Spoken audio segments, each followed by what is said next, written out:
क्या आप जानते हैं कि महात्मा गांधी एक वकील नहीं थे? अब आप सोच रहे होंगे कि हम तो बचपन से पढ़ते और सुनते आ रहे हैं कि बापूजी विदेश से वकालत की डिग्री लेकर आए थे। दरअसल अधिकतर लोगों को ये कंफ्यूजन होता है कि काला कोट पहनने वाला व्यक्ति एडवोकेट है, लॉयर है या फिर बैरिस्टर है, और अधिकतर लोग तो इन तीनों के बीच अंतर को समझ ही नहीं पाते। लेकिन इन तीनों में कई बड़े अंतर होते हैं जिन्हें हम आज के इस वीडियो में विस्तार से समझेंगे। साथ ही ये भी जानेंगे कि महात्मा गांधी वकील नहीं तो फिर कौन थे। तो आइए शुरुआत करते हैं आज के इस वीडियो की। सबसे पहले हम बात करते हैं कि आखिर लॉयर कौन होता है। लॉयर वह व्यक्ति होता है जिसके पास लॉ की डिग्री होती है, जो कानून के क्षेत्र में प्रशिक्षित यानी कि ट्रेंड होता है और कानूनी मामलों पर सलाह और सहायता प्रदान करता है। जिसने भी LLB की डिग्री ली हो वह लॉयर कहलाता है, मगर उनके पास कोर्ट में केस लड़ने की अनुमति नहीं होती है। लेकिन बार काउंसिल ऑफ इंडिया की परीक्षा को पास करने के बाद लॉयर एडवोकेट बन जाता है और किसी भी कोर्ट में केस लड़ने के लिए एलिजिबल हो जाता है। अब बात करते हैं कि आखिर एडवोकेट कौन होते हैं। एडवोकेट एक ऐसा शब्द है जिसे अधिवक्ता कहा जाता है, यानी आधिकारिक वक्ता, जिसके पास किसी भी तरह से बोलने का अधिकार होता है। एडवोकेट दूसरी व्यक्ति की तरफ से दलीलों को कोर्ट में प्रस्तुत करता है। अधिवक्ता बनने के लिए कानून यानी कि लॉ की पढ़ाई को पूरा करना बेहद जरूरी होता है। अब बात करते हैं बैरिस्टर की। यदि कोई व्यक्ति लॉ की डिग्री इंग्लैंड से लेकर आता है तो उसे बैरिस्टर कहा जाता है।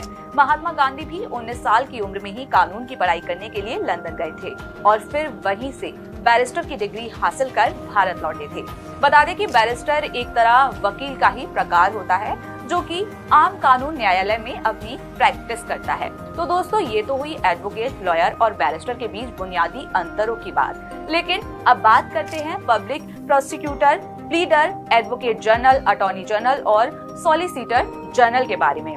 सबसे पहले बात करते हैं हम लोक अभियोजक की, यानी कि पब्लिक प्रोसिक्यूटर। जब कोई एडवोकेट राज्य सरकार की तरफ से पीड़ित पक्ष यानी कि विक्टिम की तरफ से कोर्ट में प्रस्तुत होता है तो इसे ही हम पब्लिक प्रोसिक्यूटर या फिर लोक अभियोजक कहते हैं। इसका काम जनता को न्याय दिलाना होता है। अब बात करते हैं प्लीडर की। अगर कोई एडवोकेट प्राइवेट पक्ष की तरफ से कोर्ट में पेश होता है तो उसे हम अभिवचनकर्ता या फिर प्लीडर कहते हैं। प्लीडर दरअसल वह व्यक्ति होता है जो अपने क्लाइंट की ओर से कानून की अदालत में याचिका दायर करता है और उसकी पैरवी करता है। अब बात करते हैं महाअधिवक्ता यानी कि एडवोकेट जनरल की।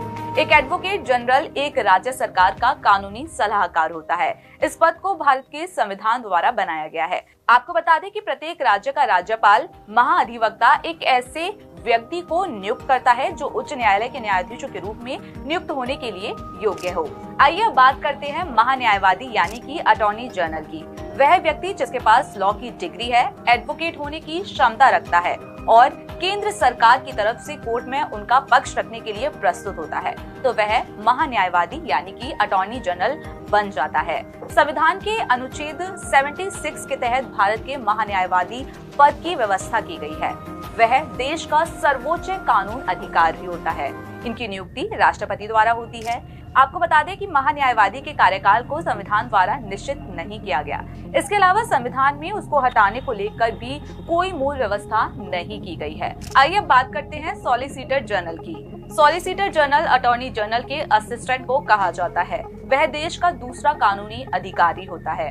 अटॉर्नी जनरल की सहायता करता है और सॉलिसिटर जनरल को 4 अतिरिक्त सॉलिसिटर जनरल द्वारा सहायता प्रदान की जाती है।